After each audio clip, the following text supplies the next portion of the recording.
رب نے جنت سجائی ہے تیرے لیے، رب نے جنت الحمدللہ نحمده ونستعینه ونستغفره ونؤمن به ونتوکل علیہ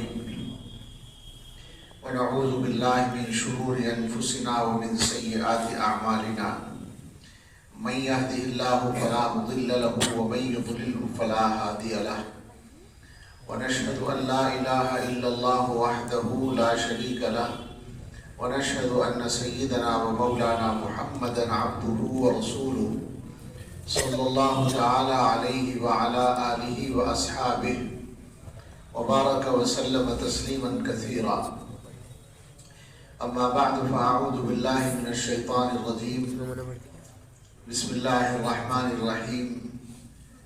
يريدون ليطفئوا نور الله بأفواههم والله متم نوره ولو كره الكافرون.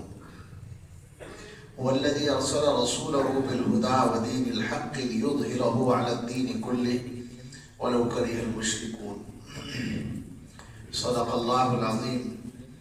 قال رسول الله صلى الله عليه وسلم لا يزال الله يغرس في هذا الدين غرسا يستعملهم في طاعته أو كما قال عليه الصلاة والسلام. اللهم صل على سيدنا محمد وعلى آل سيدنا محمد مبارک وسلم. صورتحال تو بالکل اسی طرح ہے جیسے برادر محترم حضرت مولانا مفتی شمس الدین صاحب نے بتائی. آج کل وہ شعر صادق آ رہا ہے کہ ایک جا رہتے نہیں عاشق بدنام کہیں، دن کہیں رات کہیں، صبح کہیں شام کہیں. بالکل ایسے ہی ہو رہا ہے. ڈیوٹی کرتے ہیں دیوبند جا کے پھر نکلتے ہیں، پھر رات میں کبھی پہنچتے ہیں. لیکن بہرحال جب ایک کام ہے، ایک ڈیوٹی ہے، ایک طریقہ ہے تو اسے پورا کرنا ہے. اور مزید یہ کہ جو بنیادی بات ہے وہ یہ کہ اپنے بھائیوں کے ساتھ بیٹھ کر دینی بات کرنے کا موقع ملنا یہ ایک مستقل اللہ تعالیٰ کی نعمت ہے اور بہت بڑی نعمت ہے. تو ہمیں اس سے فائدہ اٹھانا چاہیے. بچوں کی تکمیل حفظ ہوئی ہے، تعلیم اور بھی یہاں جاری ہے. عربی تعلیم ماشاءاللہ مسلسل مدرسہ رحیمیہ میں مفتی صاحب کی نگرانی میں آپ حضرات کی محبت اور تعاون سے جاری ہے. اور یہ بچے حافظ ہوئے ہیں ماشاءاللہ. 5 بچے جن کی تکمیل ابھی ہوئی ہے، اور ہمارے حاجی راشد صاحب کا بچہ اس کو ان کے عزیز حافظ صاحب نے پڑھایا ہے، اور 2 بچے اور ہیں. اللہ تعالیٰ ان سب کے لیے ہر طرح کی برکت مقدر فرمائے اور ان کو اس عظیم نعمت کی قدر کرنے کی توفیق عطا فرمائے. میں بار بار یہ بات کہتا ہوں کہ قرآن کی فضیلت پر ہم چاہے جو بول لیں، چاہے جتنا بول لیں، 2 باتیں صحیح ہوں گی. ایک تو یہ کہ حق ادا نہیں ہوگا، اور دوسرے یہ کہ سننے والوں کو مزہ آئے گا. قرآن کی فضیلت پر بیان شوق سے سنتے ہیں مسلمان. 2 موضوعات ایسے ہیں جن پر مسلمان بیان بہت شوق سے سنتے ہیں، ایک قرآن کی فضیلت پر اور ایک سیرت پر. حضور صلی اللہ علیہ وسلم کی تعریف میں حضور کی جو تعریف کریں آپ، سننے والوں کو مزہ آتا ہے، اس لیے کہ محبت ہے. قرآن سے بھی محبت ہے، اس میں کوئی شک نہیں ہے.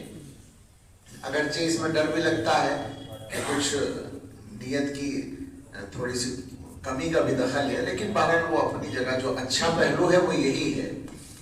مگر اس کے ساتھ ساتھ سوچنا یہ ہے کہ بیان اچھا لگے یا فضیلتوں کا سننا اچھا لگے، وہ اپنی جگہ، لیکن ہونا یہ چاہیے کہ اپنی ذمہ داری کا احساس بھی پیدا ہو. قرآن کے سلسلے میں ہماری جو ذمہ داری ہے، اور ذمہ داری سے بڑھ کر ہماری جو سعادت ہے.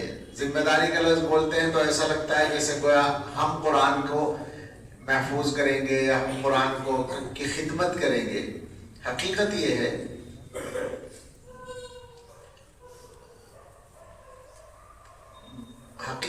کہ قرآن کی سے جو آدمی تعلق قائم کرتا ہے اور قرآن کی خدمت کرتا ہے تو وہ اصلاً اپنے لیے سعادتوں کے دروازے کھولتا ہے، اور قرآن اس کی خدمت کرتا ہے، قرآن اس کو فائدہ پہنچاتا ہے۔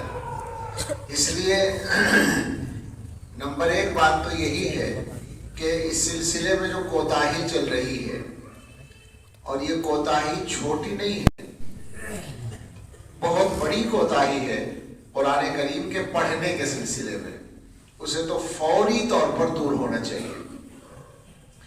آپ کچھ بھی ہیں، آپ کتنے ہی پڑھے لکھے ہیں دنیا کے اعتبار سے، یا آپ کتنے ہی زیادہ معزز آدمی ہیں، یا کتنے ہی بااخلاق ہیں، کتنے ہی مہمان نواز ہیں، معاشرے میں آپ کو وجاہت حاصل ہے، کچھ بھی ہے، اگر آپ نے قرآن نہیں پڑھ رکھا ہے تو بس سیدھی بات یہی ہے کہ پھر آپ کچھ بھی نہیں ہیں۔ اور مسلمانوں کی اکثریت کا حال اس وقت یہی ہے، اچھے سے اچھے گھرانوں میں بچے قرآن پڑھے بغیر گزر رہے ہیں۔ میں کل بھی کہہ رہا تھا یہیں بجنور میں کہ مسلمان دو طرح کے ہیں، ایک تو وہ ہیں جو ابھی بھی تعلیم کے بارے میں غافل چل رہے ہیں، یہ تو بڑی ہی کمزوری ہے بچوں کو پڑھانے کے معاملے میں۔ ایک تعداد، اچھی خاصی تعداد ابھی بھی ہے، جو جائزے ہیں، جو سروے ہیں، ان سے یہ پتہ چلتا ہے کہ شاید 30% یا اس سے بھی زیادہ مسلمانوں کے بچے ابھی بھی اسکول نہیں پہنچ رہے، تو یہ تو بالکل ہی غفلت کی انتہا ہے۔ لیکن یہ جو سمجھدار یا ہوشیار مسلمان نظر آ رہے ہیں 60-65% والے، ان کی بھی تو غفلت بہت بڑی ہے کہ انہوں نے اپنے بچوں کو اسکول بھیجنے کا انتظام تو کر لیا، لیکن قرآن پڑھانے کا انتظام نہیں کیا ہے۔ ان کے بچوں کو قرآن پڑھانے کا علماء نے کہیں کہیں اب محنت کر کے کچھ کوششیں کر کے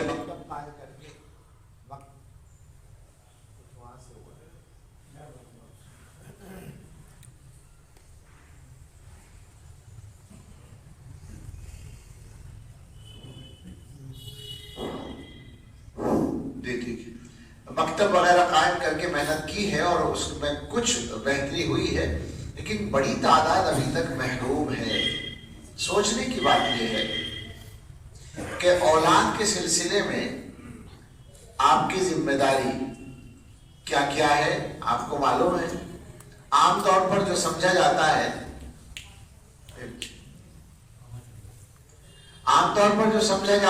اور جو ہم لوگ عمل بھی کرنے کی کوشش کرتے ہیں، وہ یہ ہے کہ اگر ہمارے بچے ہیں تو ہم ان کے لیے روزگار کا کچھ انتظام کر لیں، مرنے سے پہلے گھر بار کا انتظام کر لیں کہ گھر بن جائے بچوں کے لیے، شادیاں ہو جائیں، کاروبار ہو جائے، روزگار میں نے کہا، یعنی 2-3 ذمہ داریاں ہم نے سمجھی ہیں، اور اس میں سے روزگار کے تعلق سے ہم بچے کو اسکول میں بھیجتے ہیں کہ ہمارا بچہ اسکول میں پڑھ لے تو کچھ روزگار اس کو مل جائے گا، امید ہے کہ مل جائے گا۔ بیچ میں رک کے اپنی ایک بات کہہ دوں کہ بس امید ہی ہے، گارنٹی تو کچھ بھی نہیں ہے۔ اسکول یا کالج یا یونیورسٹی میں پڑھنے کے بعد بھی، اعلیٰ سے اعلیٰ ڈگری لینے کے بعد بھی گارنٹی تو نہیں ہے نا ملازمت کی یا روزگار کی، امید ہے، مناسب سی امید ہے، بس وہ ایک بڑی تعداد اس میں سے خالی ہی رہ جاتی ہے۔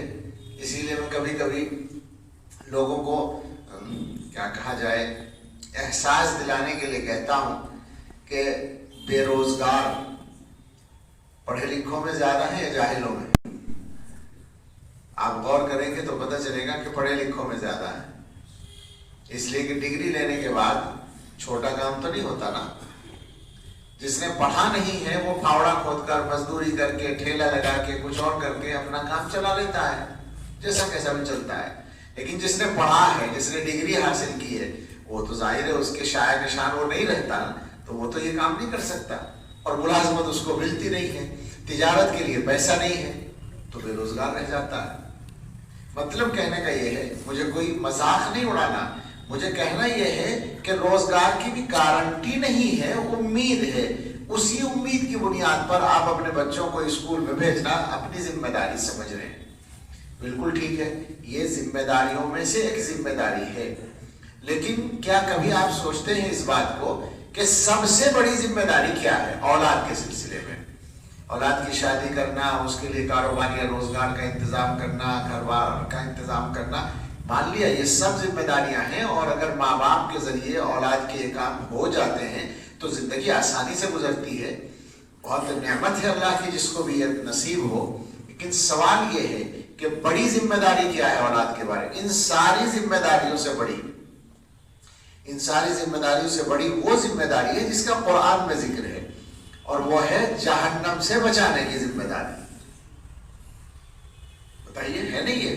یا ایھا الذین آمنوا قوا انفسکم واہلیکم نارا وقودھا الناس والحجارہ. یہ ہے نمبر 1 کی ذمہ داری. اگر کوئی ماں باپ اپنے بچوں کے سلسلے میں یہ ذمہ داری پوری کر دیں اور باقی کوئی بھی پوری کرنے کا موقع نہ ملے ان کو، تو کوئی مسئلہ نہیں ہے، اس لیے کہ ان کا کام چل جائے گا. بچوں کو جہنم سے بچانے کا انتظام کر دیا، آگے ان کی روزی روٹی دنیا کے مسئلے وہ ہو جائیں گے. دنیا میں جب رہیں گے تو سارے کام ہوتے چلے جائیں گے. اور بالکل اسی وقت مجھے اچانک یاد آ گیا، بہت صحیح وقت پہ یاد آیا. میں بہت لمبی بات نہیں کرنا چاہتا لیکن پھر بھی جو بات ہے وہ کرنی ہے. سیدنا عمر ابن عبدالعزیز رضی اللہ تعالیٰ عنہ کا قصہ. یہ نام آپ جانتے ہیں کہ اسلامی خلفاء میں خلفائے راشدین کے بعد، خلفائے اربعہ کے بعد سب سے زیادہ معتبر شخصیت جو ہے وہ حضرت عمر ابن عبدالعزیز کی ہے، اگرچہ وہ صحابی نہیں ہے، تابعی ہے. جوانی میں 32-33 سال کی عمر میں وہ بنے تھے خلیفہ، اور 2-2.5 سال خلیفہ رہ کر انتقال ہو گیا تھا. اور انہوں نے پورے نظام حکومت کی کیا کہنا چاہیے اصلاح کر دی تھی، مکمل طور پر اس کو شریعت کے تابع بنا دیا تھا. عجیب و غریب شخصیت تھی. وہ خود بھی اس خاندان کے تھے جو خاندان تقریباً 50-60 سال سے حکومت کر رہا تھا، بنو امیہ کا خاندان. اور ان کی جو بیوی تھی حضرت فاطمہ ان کا نام تھا، اللہ ان کے درجے بلند کرے، وہ ایک خلیفہ کی بیٹی تھی عبد الملک کی، اور 4 بھائی ان کے خلیفہ رہ چکے تھے. یعنی 4 بادشاہوں کی بہن تھی اور 1 بادشاہ کی بیٹی تھی. لیکن جب عمر ابن عبدالعزیز رضی اللہ تعالیٰ عنہ خلیفہ بنے تو انہوں نے اپنی بیوی سے کہا کہ تمہارے پاس جو زیور ہے یہ تمہارے بھائیوں کا اور والد کا دیا ہوا ہے، اور میں یہ سمجھتا ہوں کہ ان لوگوں نے بیت المال کے پیسے کو استعمال کیا ہے، ان کا ذاتی نہیں ہے، تو اس میں مسلمانوں کا حق ہے، لہٰذا تم یہ مال بیت المال میں جمع کر دو، اور اگر تم اس کے لیے تیار نہ ہو تو مجھے چھوڑ دو. وہ اللہ کی بندی ایسی تھی، انہوں نے سارا سونا، سارا زیور جو کروڑوں کی مالیت کا تھا، 2-4 تولے نہیں تھا، وہ 4 خلفاء کی بہن تھی، 1 خلیفہ کی بیٹی تھی، بہت کچھ تھا، سب جمع کر دیا بیت المال میں. اور گھر میں بالکل ہمارے علاقے کے محاورے میں کہیں گے کہ جھاڑو پھر گئی، بالکل جھاڑو پھر گئی، یعنی کچھ بچا ہی نہیں گھر میں. اور حالات اس طرح سے گزرے کہ عمر ابن عبدالعزیز رحمت اللہ علیہ نے اپنے رہنے کے لیے وہ محل جو تھا خلفاء کا وہ چھوڑ دیا، اس پہ نہیں رہے، اپنے گھر میں رہے. سادہ سا گھر تھا، مٹی کا بنا ہوا. ایک مرتبہ کسی دور دراز کے علاقے کی ایک عیسائی عورت اپنے کوئی مسئلہ حل کرانے کے لیے وہاں آئی، اور اس نے لوگوں سے پوچھا کہ بھئی مسلمانوں کے خلیفہ سے ملنا ہے، وہ کہاں ملیں گے؟ تو ایک آدمی نے کہا کہ وہ جو سامنے کچا مکان نظر آ رہا ہے. کچا مکان کس کا؟ دنیا کے سب سے طاقتور انسان کا. اس وقت اسلامی حکومت دنیا کی سب سے بڑی حکومت تھی، اور عمر بن عبدالعزیز کا حکم چلتا تھا، اور ان کی برکتیں تھی پورے عالم اسلام میں. ان کا کچا گھر وہ نظر آ رہا ہے، وہاں چلی جاؤ. وہاں اور عجیب واقعہ پیش آیا. وہ پہنچ گئی، گھر میں داخل ہو گئی، اور ان کی جو بیوی محترمہ تھی ان سے جا کر وہ ملی، اور اس نے بتایا کہ مجھے خلیفہ سے ملنا ہے. تو انہوں نے کہا ٹھیک ہے بیٹھ جاؤ، ابھی ملاقات کراتے ہیں. وہ عورت بیٹھ گئی، وہ عیسائی مذہب کی تھی. تو اس کی نظر پڑی دروازے کی طرف، جو دیوار تھی اس دیوار کی کوئی مزدور لپائی کر رہا ہے، مٹی سے اس کو لیپ رہا ہے. تو اس نے دیکھا کہ مزدور کام کر رہا ہے اور یہ خلیفہ کی بیوی اس سے پردہ نہیں کر رہی، جبکہ مسلمانوں میں پردہ ہوتا ہے. اس کو یہ پتا تھا کہ مسلمانوں کے یہاں پردہ ہوتا ہے اور یہ پردہ نہیں کر رہی. تو اس نے پوچھا کہ آپ ان سے پردہ نہیں کر رہی؟ تو انہوں نے بتایا کہ یہی میرے شوہر خلیفہ عمر بن عبدالعزیز ہے. وہ اتنا بڑا انسان، وہ اپنے گھر کی مٹی خود لگا رہا تھا. ایسی زندگی انہوں نے گزاری اور عجیب عجیب واقعات ہیں ان کے. مجھے جو اصل سنانا تھا وہ انتقال کے وقت کا واقعہ بچوں کے تعلق سے، کہ جب ان کا انتقال ہوا تو ان کے غالباً 11 بیٹے تھے، جو شاید سب سے بڑا بیٹا 15-17 سال کا تھا، خود ہی وہ 36 سال کے تھے، تو بچے کتنے ہوں گے. اور سفر میں تھے کہیں جہاں انتقال ہوا، طبیعت خراب ہوئی، زیادہ خراب ہوئی. تو اس وقت کا واقعہ ایک عینی شاہد نے بیان کیا ہے، اور وہ بھی عجیب طرح لوگوں نے نقل کیا ہے. بعد میں یعنی ان کے بعد میں ایک دفعہ ایسا ہوا، منصور خلیفہ تھے بنو عباس کے، انہوں نے ایک عالم تھے، میں بھول گیا ابھی نام ان کا، ان سے کہا کہ کچھ نصیحت کیجئے. تو ان عالم صاحب نے کہا کہ بما سمعت ام بما رأیت، سنی ہوئی بات سے نصیحت کروں یا دیکھی ہوئی بات سے؟ تو انہوں نے کہا دیکھی ہوئی بات سے، کوئی دیکھا ہوا واقعہ سنائیے. تو انہوں نے فرمایا کہ جب عمر ابن عبدالعزیز بیمار ہوئے انتقال سے پہلے، تو میرا ان سے تعلق تھا اور دوستی تھی. میں نے ان سے کہا کہ آپ کی طبیعت ٹھیک نہیں ہے، کچھ بھی ہو سکتا ہے، اور بچے چھوٹے چھوٹے ہیں اور کچھ بھی نہیں ہے آپ کے گھر میں، تو ان بچوں کے لیے کچھ آپ وصیت کر دیں. ظاہر ہے کہ وہ خلیفہ تھے، ان کو دنیا عالم اسلام کے کسی بھی گھر کے لیے وصیت کرنے کا اور آرڈر دینے کا حق تھا، شرعاً تھا. یعنی اگر وہ کسی گھر کے لیے کہتے کہ صاحب ان کو اتنے لاکھ دے دیے جائیں تو جائز تھا ان کے لیے، اپنے بچوں کے لیے بھی جائز تھا. اور مشورہ دینے والے مشورہ دے رہے ہیں، مخلص آدمی ہیں کہ بچے چھوٹے چھوٹے، ان کا کیا ہوگا، ان کے لیے کیا کر رہے ہیں آپ؟ تو انہوں نے فرمایا کہ نہیں، میں یہ کام نہیں کروں گا. کیوں؟ اس لیے کہ اگر میرے بچے صالحین ہیں، نیک بچے ہیں، تو ان کی کاموں کی ذمہ داری اللہ خود اٹھائے گا. ان ولی اللہ الذی نزل الکتاب وہو یتولی الصالحین، یہ قرآن میں ہے کہ میرا ولی، میرا کارساز اللہ ہے جس نے کتاب نازل کی ہے، اور وہی نیک لوگوں کی سرپرستی کرتا ہے. تو اگر یہ نیک ہیں تو اللہ ان کی ذمہ داری اٹھانے والا ہے. اور اگلا جملہ اس سے بھی زیادہ ڈرانے والا ہے، فرمایا اور اگر یہ برے ہیں تو میں ان کی برائی میں شریک نہیں ہونا چاہتا، ان کے لیے پیسے کا انتظام کر کے میں ان کی برائی میں شریک نہیں ہونا چاہتا. انتقال ہو گیا، ایسے ہی چھوڑ کر انتقال ہوا. شاید 18 دینار انہوں نے بتایا انہوں نے. رجائی بن حیوہ تھے، وہ یاد آ گیا مجھے نام، وہ جو عالم تھے، انہوں نے بتایا کہ انتقال ہوا تو 18 دینار ان کی ملکیت میں تھے کل، جس میں سے 5 دینار کی قبر کی جگہ خریدی گئی. خلیفہ وقت نے غالباً وصیت کی ہوگی کہ میرے لیے قبر کی جگہ میرے پیسے سے خریدنا. 5 دینار میں قبر کی جگہ خریدی گئی، 4 دینار کفن دفن میں لگے، 18 میں سے 9 خرچ ہو گئے، 9 بچے، اور بچے ہیں 11. تو ایک بیٹے کے ہاتھ میں 1 دینار بھی نہیں آیا. آپ سمجھ رہے ہیں؟ لیکن اس کے بعد وہ جو اللہ نے وعدہ کر رکھا ہے کہ وہ صالحین کی ذمہ داری لے گا، تو ایک وقت ایسا آیا بعد میں جب یہ سب بڑے ہو گئے کہ اسلامی حکومت کے صوبوں کے سارے بھائی گورنر بنے. اس لیے کہ اچھے آدمیوں کی ضرورت تھی. جب دیکھتے تھے کہ کوئی اچھا آدمی مل جائے، ان میں سے ایک مل جاتا تھا کہ چلو اسی کو گورنر بنا دو، سارے کے سارے. اور اسی جگہ اسی موقع پر رجائی بن حیوہ رحمت اللہ علیہ نے بیان کیا کہ یہ تو عمر ابن عبدالعزیز کے بچوں کا ہے کہ جنہوں نے اپنے بچوں کے لیے فی کس ایک دینار بھی نہیں چھوڑا تھا کہ ان کے بچے گورنر بنے. اور غالباً ہشام ابن عبد الملک کے خلیفہ گزرا، اس نے اپنے بچوں کے لیے اتنا مال چھوڑا تھا کہ ہر بچے کے حصے میں 10-10 لاکھ آئے تھے. رجائی بن حیوہ نے بتایا کہ ان میں سے ایک بھائی کو میں نے بغداد کی سڑکوں، دمشق کی سڑکوں پر بھیک مانگتے دیکھا. کام بنانے والے اللہ تعالیٰ ہے. اصل ہے صحیح راستے کا انتخاب اور بچوں کے لیے صحیح راستے کی حفاظت کا فیصلہ بہت زیادہ ذمہ داری کا مسئلہ ہے. اصل یہ ذمہ داری ہے جو ہمیں پوری کرنی ہے کہ بچوں کی جہنم سے حفاظت کا کام کرنا ہے، بچوں کی بھی اور گھر والوں. وہ انفسکم و اہلیکم،